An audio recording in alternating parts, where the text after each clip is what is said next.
نسألك يا من هو الله. أعوذ بالله من الشيطان الرجيم.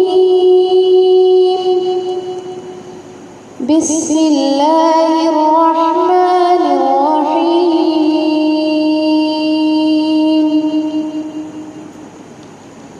يسألونك عن الأنفال قل الأنفال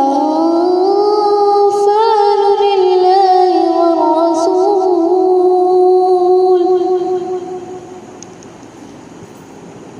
فاتقوا الله وأصلحوا ذات بينكم وأطيعوا الله ورسوله إن كنتم مؤمنين. إنما المؤمنون الذين إذا ذكر الله وجلت قلوبهم وإذا تليت عليهم آياته زادتهم إيمانا وعلى ربهم يتوكلون. الذين يقيمون الصلاة ومما رزقناهم ينفقون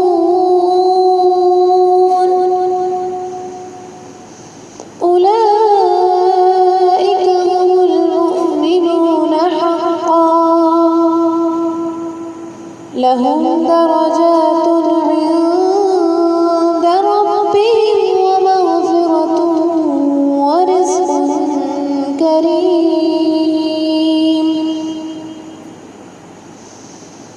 كما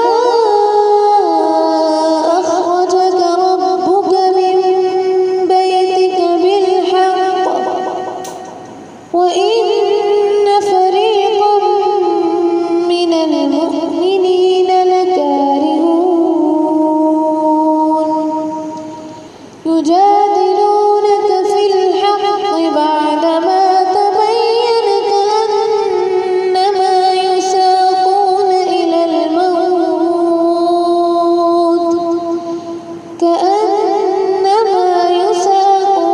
إلى الموت وهم ينظرون. وإذ يعدكم الله إحدى الطائفتين أنها لكم وتودون أن غير ذات الشوكة تكون لكم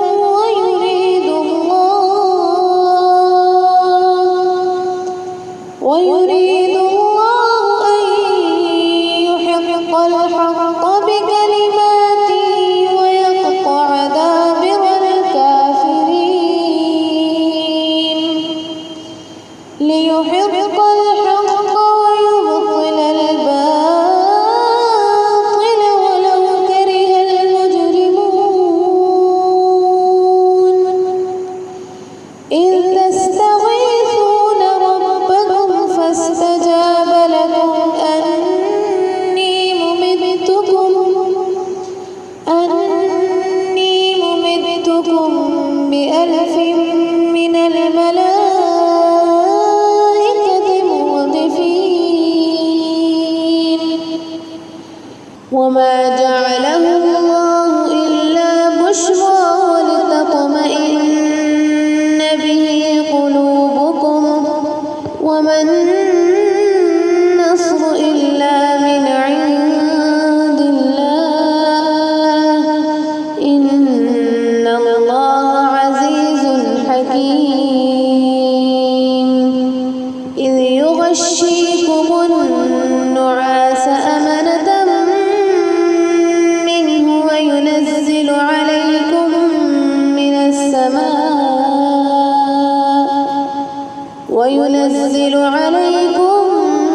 السماء ماء ليطهركم به ويذهب عنكم رجز الشيطان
ذلكم